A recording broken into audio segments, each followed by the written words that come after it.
Ay dito tinitignan sa Cavite, boys and girls. So yan. Oh, rare yan Fiesta na pula. So medyo maraming problem So ayaw nang ipagawa nila ma'am kasi kung saan na sila nagpagawa.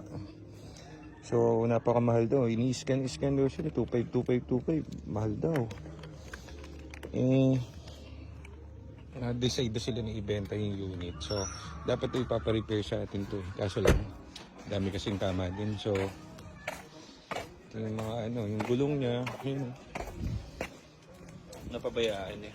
So colorful na Fiesta. Pero sila ang first owner. So maganda to pag pinroject natin to. All out to. Running engine and everything. Mandar naman. Pero dami ng code siya. Napabayaan na talaga. So project natin. Natin. Babalik natin yung alindog. Scan muna natin. Teka.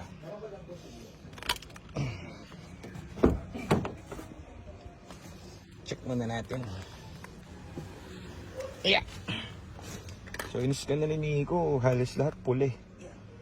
Pero pasok naman yung presyo. Kasi ganun din kapag pina-repair kasi nila to. Sa amin nila paparepair.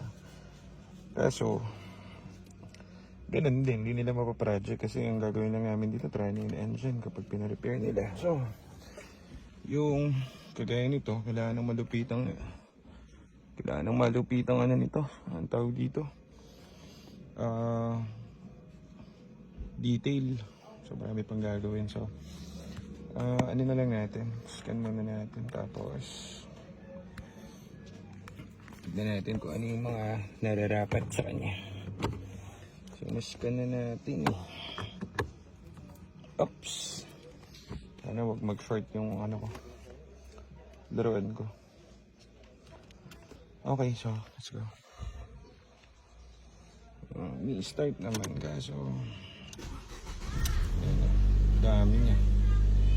Naka ABS tapos naka tawag dito. Naka-maintenance na rin, naka-check engine, so medyo marami siya. 88,000 ang kanyang mileage. So, first owned sila dito sa unit. So, tayo na ang magpapabalik alindog nito. Thank you sa ating follower na sila ma'am. Maraming salamat sa pagtitiwala sa atin. Salamat po. Meron naman tayong pagkakaabalahan sa shop.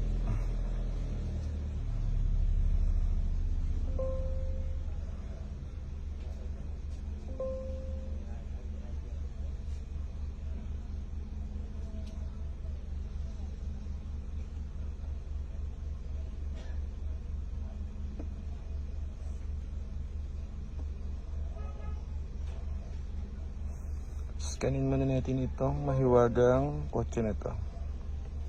So, self-test, pakita ko sa inyo kung ano yung mga binibili natin unit. So, mga ganitong unit, mas maganda kasi mga all out natin. Pasok naman yung price niya. So, malalaan natin yung budget doon sa mga dapat niya. So, kung anong mga codes dito na may nakapula or error, yun ang gagawin natin isa-isa. Hindi po pwedeng may code na matitira. So, siguro medyo matagal pa sa atin to. Siguro mga 2 weeks, mga ganun. Ang matagal dito yung detail. Madali lang yung sa mga transmission and engine Ang pagiging tumatagal lang naman to sa mga sa detailing kasi naiwanan nila para 1 taon daw di nagamit to. Ayun, naka-feel yung ABS niya. Yan. ABS niya tapos Loscom na yung TCM niya kasi syempre naloba to dati. So ano pa ba? RFA.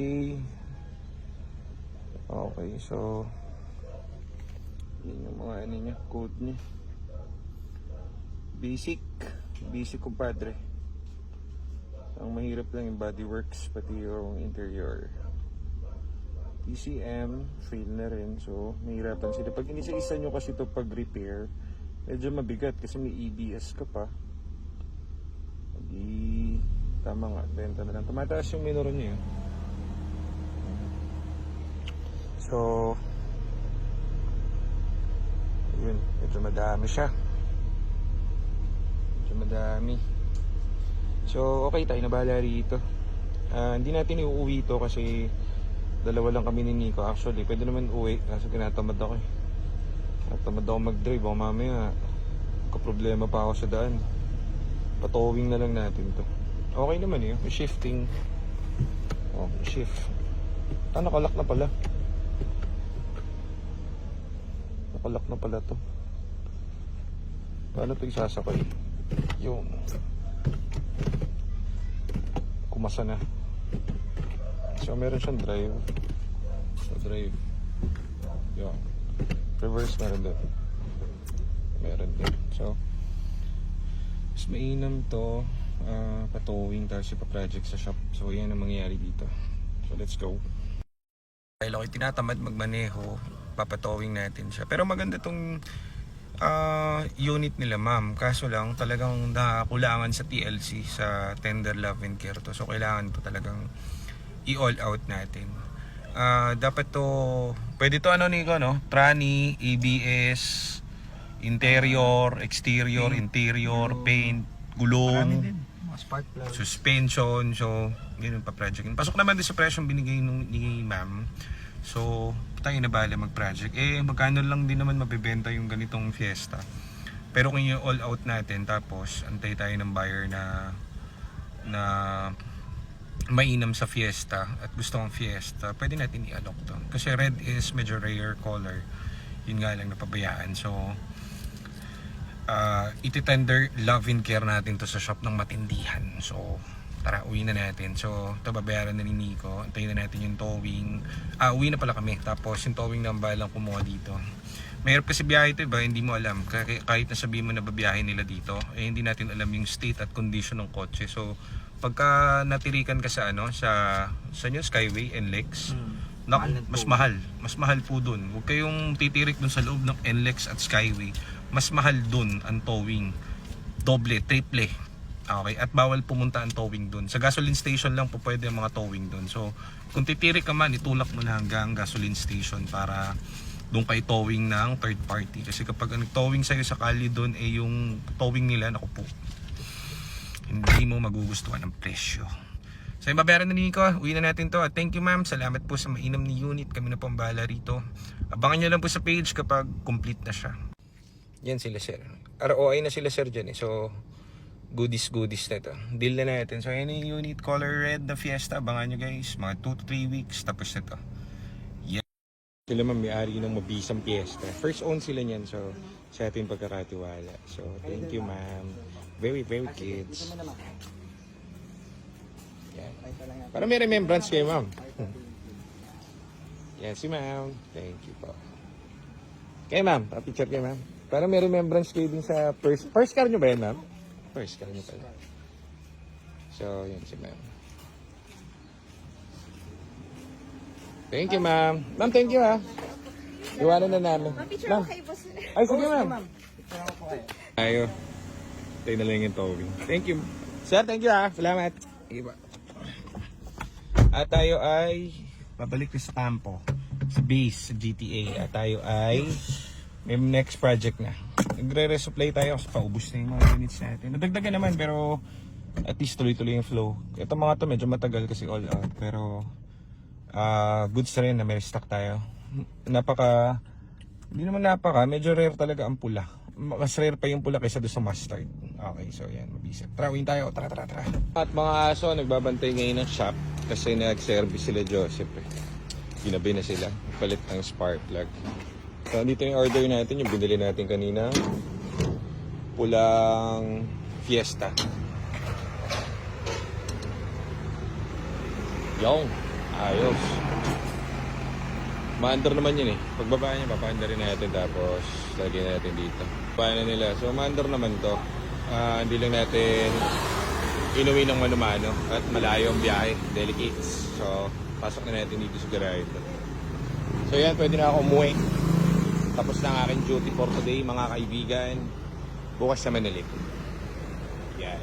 Okay, usap na lang ako kay bossing ipasok kasi pag ako nag-drive, itong mga doggies natin magtatakbuhan dun sa labas. So, papasok nyo na lang yan paatras. maganda tong project natin ito Red na Fiesta. 2015 model. Hindi to EcoBoost guys normal na Fiesta S lang na hatch. So, gagawin natin to all out. So, pag sinabing all out, lahat. As in lahat. So, yeah. O, diba? Mander naman. So, ayaw lang natin magka-problem. Saka yung payment kasi namin dun sa towing, kapartner na namin yan yung towing. Matagal na kami nagpapato dyan. So, pag tinatamad tayong magpa-maneho at kulang tayo sa driver, pinapatowing nga lang namin para ganun din naman. Parang very little lang yung, yung markup nila. So, very good sang ating towing partner. Laging maasahan. Saka hindi namin isipin yan kapag kunwaring bumili kami. Wala pang stress. Basta sila na bahala dun. Kahit dito na lang boss kung kaya. Patagilid dito. Yan. Pag ako kasi pumasok din sa kotse, itong mga doggies, makukulit.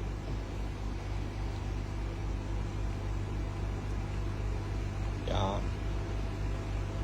Diba? Medyo pinag-aaralan pa ni Kuya. Yan yung Fiesta natin na binili natin kanina. So, tapos na ang aking duty. Ngayon ay walang tao. Ngayon ay hahanapin ko naman kung nasa ng mga padlock namin para mag-lock ng garahe. So, tayo na mag-parking nito at si Kuya gutom na. Binigyan natin siya ng malupitang tip kasi napakabait yung mga yan. Napaka-anis. Ang hinahanap ko lagi, anis. Yan dapat ang kukuhanin yung mga tao. Pag anis, wala magiging problem. Kahit di ganun kagaling.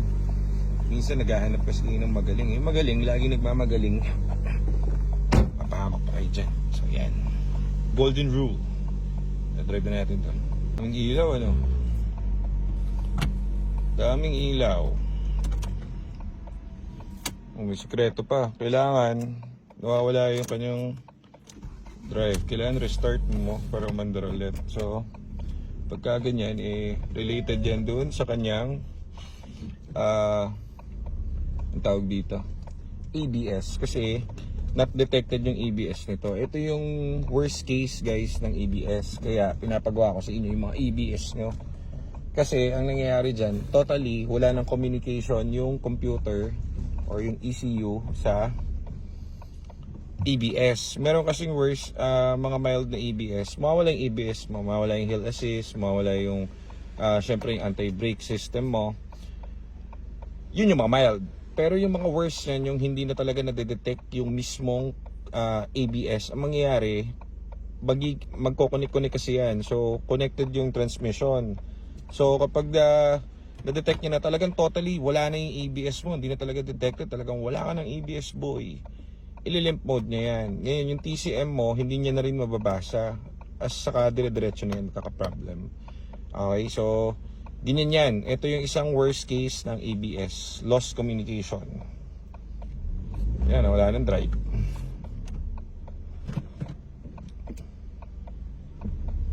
Delayed na rin yung takbo niya. So, nascan ko kasi kanina to due to dun sa sa kanyang ABS. Most probably. So, okay ito, maganda-gandang project at mapapalitan natin lahat dito. So, abangan nito, may red na naman tayo.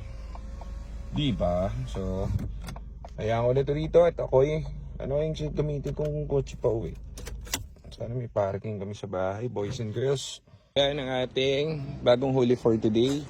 Then, may nakuha sila mark kanina ng color white na 21k mileage na Black Edition EcoSport. So, mataas nakuha pero mahirap tawaran kasi talagang napakaganda ng unit. So, abangan nyo, marami na tayong white na EcoSport. So, ito yung isang pa-projectin natin. Nandito pa rin yung BIOS natin. Bilhin nyo na yung BIOS namin. Ayan yung mga Eco natin. Ito yung, nabuhay na natin yung purple, yung galing Muntinlupa. Alam ko maraming naghahanap na itong purple namin. Wala kasi kaming time dito magawa. Biruin mo, kinabitan namin ng bagong clutch and shift part. Bagong transmission, pati with, ano tawag doon?